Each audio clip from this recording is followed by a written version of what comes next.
തമിഴ്നാടിന്റെ ദളപതി CM അഥവാ chief മിനിസ്റ്ററായ Vijay വിഷാദ രോഗത്തിലാണോ? അദ്ദേഹത്തിന് എന്താണ് സംഭവിച്ചത് എന്ന് പല ആൾക്കാരും ചോദിക്കുകയാണ്. സോഷ്യൽ മീഡിയയിലാണ് പ്രധാനമായും ഇത്തരത്തിലൊരു വാദം ഉയർന്നു വന്നത്. അദ്ദേഹം ആഗ്രഹിച്ചിട്ട് ലഭിച്ച പോസ്റ്റല്ലേ തമിഴ്നാട് ചീഫ് മിനിസ്റ്റർ എന്നുള്ളതാണ് പല ആൾക്കാരും ഇപ്പോൾ സംശയിക്കുന്ന കാര്യമെന്ന് പറയുന്നത്. ഇതിന്റെ പ്രധാനപ്പെട്ട കാരണം നിയമസഭയിൽ അദ്ദേഹം വിഷാദനായി 24 മണിക്കൂറും ഇരിക്കുന്ന ദൃശ്യങ്ങൾ സമൂഹ മാധ്യമങ്ങളിൽ പ്രചരിക്കുന്നതാണ്.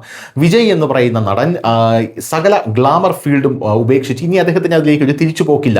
ഇപ്പോൾ ജനങ്ങൾക്കിടയിൽ ഒരു പച്ച മനുഷ്യനായി തമിഴ്നാട് മുഖ്യമന്ത്രിയായി ഇരിക്കുകയാണ്. അദ്ദേഹത്തിന് ഒരു സിനിമയ്ക്ക് ഒരു വർഷം കിട്ടിക്കൊണ്ടിരുന്നത് 200 കോടി രൂപയാണെങ്കിൽ ഇനി ലഭിക്കാൻ പോകുന്നത് 2 ലക്ഷം രൂപയാണ് ഒരു മാസം CM എന്നുള്ള നിലയിൽ. ഈ ഒരു സാഹചര്യം വിജയ് പ്രതീക്ഷിച്ചിരുന്നോ എന്നുള്ളതാണ് പ്രധാനപ്പെട്ട ചോദ്യം. വിജയ് ഒരുപക്ഷെ പ്രതിപക്ഷമായി മാറാമെന്നും ഒരു 10-25 സീറ്റ് TVK ലഭിക്കുമെന്നും അങ്ങനെ തനിക്ക് പ്രതിപക്ഷമായി തമിഴ്നാട് നിയമസഭയിൽ വരവറിയിക്കാമെന്നും പിന്നീട് ഒരു 5 വർഷം അദ്ദേഹം അഭിനയിക്കാമെന്നും അദ്ദേഹം കണക്ക് കൂട്ടിയിരുന്നു എന്നും പല വൃത്തങ്ങളും, അതായത് അദ്ദേഹത്തോട് നിൽക്കുന്ന അടുത്ത വൃത്തങ്ങൾ ഇപ്പോൾ സൂചിപ്പിക്കുന്നുണ്ട്. എന്നാൽ സകല കണക്കുകൂട്ടലും തെറ്റിച്ചുകൊണ്ടാണ് അപ്രതീക്ഷിതമായി വിജയുടെ ചുമലിൽ CM അഥവാ ചീഫ് മിനിസ്റ്റർ എന്ന് പറഞ്ഞ വലിയൊരു പദവി ഇപ്പോൾ വന്നു വീണിരിക്കുന്നത്.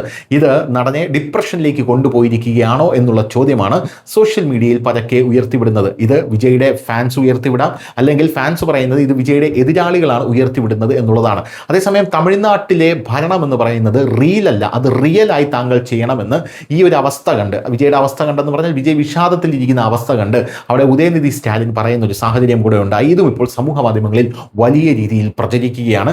എന്തായിരുന്നാലും തമിഴ്നാടിന്റെ CM വിജയ് ഭരണം ഏറ്റെടുത്തതിന് ശേഷം അദ്ദേഹത്തെ എപ്പോൾ കണ്ടാലും മുഖത്തൊരു ചിരി പോലുമില്ലാതെ വിഷാദഭാവമാണ് എന്നുള്ളത് യാഥാർത്ഥ്യമായിട്ടുള്ള കാര്യമാണ്. News desk news Malayalam.